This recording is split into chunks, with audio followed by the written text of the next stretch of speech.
Hey everyone, welcome back to the channel. So today we're going to talk about all of the books that I did not read in April. I don't know if you would even consider this a wrap up because I did not finish any books in the month of April. I started quite a few. I think I started 4 of them, but I finished none. April was a very, I want to say slumpy month. I don't know if I'd say there was a lot going on, but just like in my brain, there was so much going on in my head that I needed to like do and get done that I just didn't take the time to sit and read. Or if I did try to read, like my mind would wander and I'd be thinking about other things that I could be doing or should be doing rather than sitting there reading. Yeah, I tried to like find a book that maybe would grip me enough that I would want to keep reading it, but either it was not a good month for me. I could not find anything that like completely gripped my attention. And a couple of these books like one of them I've read before, and one of them I was like really excited to read, and I thought maybe that I would fly through it because I flew through the other ones, but it just wasn't a good month for me. So we're gonna talk about. It's going to be a short video. I'll preface it by saying that. I'll talk about the 4 books that I started reading, and that'll probably will carry over into my May TBR, but that'll be, again, a different video. But these are just going to be repeated. So the first one I actually started to read, I don't have I think the dust jacket's over there. But that is the London Seance Society by Sarah Penner. This was my book of the month for March. I started this, I never really stopped in the middle of a chapter, and I did with this one. So I don't know what that says about the book or me or what. I got about 70 pages into it and then was like not feeling it, I guess. But it's an interesting concept. We have 2 different points of view. We have Lena, who is in Paris. Her sister was murdered at home in London. Her sister was a big, I guess this is kind of like the spiritualist era. Her sister was really into learning about like talking to the dead and seances and that kind of stuff. And then ends up being murdered. So Lena kind of gets involved and finds ways to help she wants to learn how to speak to her sister so they can find out who killed her, like what happened and the circumstances surrounding her death. So she ends up going to and finding the person her sister was supposed to, I guess, apprentice under, which is our Vaudeline Dallier, our medium, or I forget what you would call it, but takes her place. She tells Vaudeline what happens, and she was like, oh god, like I'll help you. And then our other point of view is of Mr. Morley, who is a member of the London Seance Society. This is several days, like it takes place in dual timeline, but like a few different days apart. I don't know, there's like 2 different things going on, but you can tell they are going to eventually interconnect.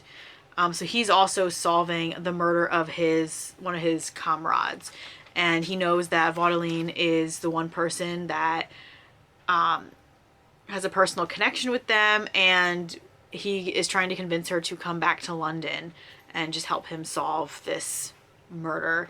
But of course, for whatever reason, she was run out of London and refuses to go back. So she's in Paris now. It's kind of like all over the place, which could also be why it took me out of the story, because you're getting 2 different timelines, 2 different events that happened, and like you have to remember which is current and which is like happening days before. I don't know. It's interesting. I just need to find or take the time to sit and read more than like a little bit at a time, because I would do it right before I went to bed, and then I would like get tired and go to sleep, and then I would just go back into it and like forget what had happened. So there's that one. Then I started book 3 of the Timothy Blake series, which is Hideout by Jack Heath. This is the book that I was so excited for because I devoured the first 2.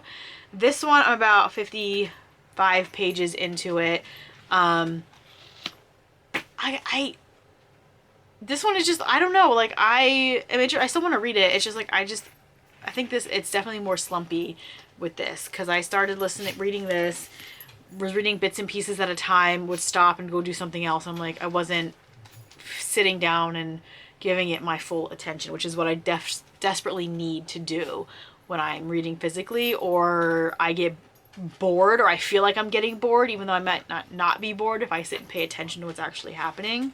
You know what I mean? Then I got an email from someone from the company Readsy, which I guess they do, like, it's sort of like NetGalley, but also for writers. Like, you can team up with like an editor and all kinds of stuff, help get your book published. So they reached out to me, asked me if I would like to be a booktube reviewer for them. I said, sure, why not? So I was looking through their catalog, and I actually found a book that I just kind of started reading on a whim. It sounded interesting. I'm trying to find it real quick. So Readsy, they give you the first, if you're anyone can just go on there and like read the first chapter of someone's book, but if you're a reviewer, like, you get the whole thing. So I was browsing. Hold on, my dogs are being ridiculous. I don't remember what I was saying. I was going off on some tangent about Readsy, but I read the first chapter on their website, and then went and was looking to see if I could find the full book somewhere, and it was on KU. So I downloaded that and I started reading it. Again, got so far and then stopped. I think it was because I was reading it at work. And then just when I was at home, I had other books to read at home. About 12% into page 24 according to Kindle. Like, I am not at all far into it. It's called A Royal Pain by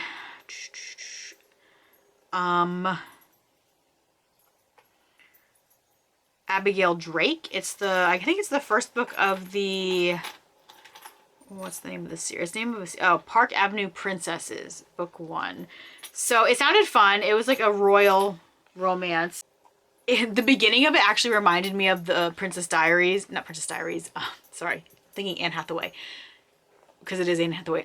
Devil Wears Prada with Andy, when she's running to get coffee for her like monster of a boss. Like, that's exactly how this beginning is. It's New York City. We have our heroine, our main character is grabbing coffee for her boss. She's running late. She's so like worried that she's gonna get fired, and then she's in the crosswalk and trips, or something happens where she falls, goes flying forward into this guy and ends up landing on top of him. Her coffee's spilling everywhere, and she gets a pain in her ass, like a sharp pain in her ass. Comes to find out that the guy she plowed into was the prince of some random made-up country, and she stopped a bullet. Someone was in the middle of trying to assassinate him, and she, just by tripping over her own 2 feet, takes the bullet for him, and everyone thinks that she did it on purpose, that she's a hero. And so she ends up, from what I'm getting, she ends up having a thing with like his bodyguard, because she falls on him and the bodyguard dives on top of her to protect them both. And then she ends up going to the hospital, and the bodyguard is there and shows up. That's about as far as I got so far. It sounded like a cute fun time. So, and it was short. It was like 200 some pages. So I picked that one up, started reading that. Again, didn't finish it. And then, last but not least, I started listening to, because it seemed I was doing better with audiobooks last month than I was physically reading. I figured, well, maybe I'll give an audiobook a try this month. But all of my book of the month, or books for the month of April on my TBR, none of them had an audio except for Ninth House by Leigh Bardugo. And this is a reread, so I have technically read this already. But I wanted to reread it because Hellbent was also supposed to be on my April TBR. Obviously, I didn't finish this, so I didn't get to that. But I am keeping track in the book of where I'm at. And this one I've actually gotten probably the furthest in. again, because I listen on 2x speed, so it's just... so I'm about 132 pages into this, and I still stand by what I said about the first like 150 pages being so boring and slow, because I remember thinking that the first time I read this, it took me forever to get to that, through that first chunk, and the audiobook is the same way. Granted, I was multitasking as I was listening to it, so I was like zoning out and stuff, but I was also like falling asleep. Like it's boring. I will stand by that so far, and this is the second time reading it. So, but we're almost to the 150 page mark, so it should be picking up again soon. So I'm hoping that listening to it, I'll be, you know, get through it faster, get through it better. That's it. That's all I have for April. So 3 out of the 4 books were on my April TBR, and I did attempt to read them, but it just didn't happen completely. I had, I think I had 8 books, 7 or 8 books on my TBR for April. April was a bust. I think we're just gonna, these 3 or these 4 are probably most likely gonna carry over to May. But that TBR, the original TBR, I don't think all of it's gonna be, I'm probably gonna keep, well, you'll see in that video what I end up doing with for May, because I don't even know if May's gonna be any better, to be honest. I guess we'll have to find out. We'll wait and see. But yeah, sorry if this video was a little bit of a disappointment, but I figured it was an honest video and just proof that even being a booktuber where reading is the entire point of this channel, that sometimes you don't have motivation or muse or what you call it, just the time or the energy or the mental capacity to read, even though it's like supposedly be like a stress releaser. But sometimes, like I mentioned earlier in this video, in my brain, me taking the time to relax and read is more stress inducing, because I just start thinking about what other things I need to get done, or like I should be prioritizing above reading, if that makes sense, which is not a good headspace to be in. Like, reading is supposed to be my relaxation activity. Reading, writing, again, I didn't do any writing this last month either, but I just started picking that up, I think, yesterday. So we'll see how May goes. Hopefully things get a little bit better in this department. But yeah, okay, I'm gonna shut up now, stop rambling, and I'll see you guys next month, and hopefully I have better news for you. But all right, I'll see you guys. Bye.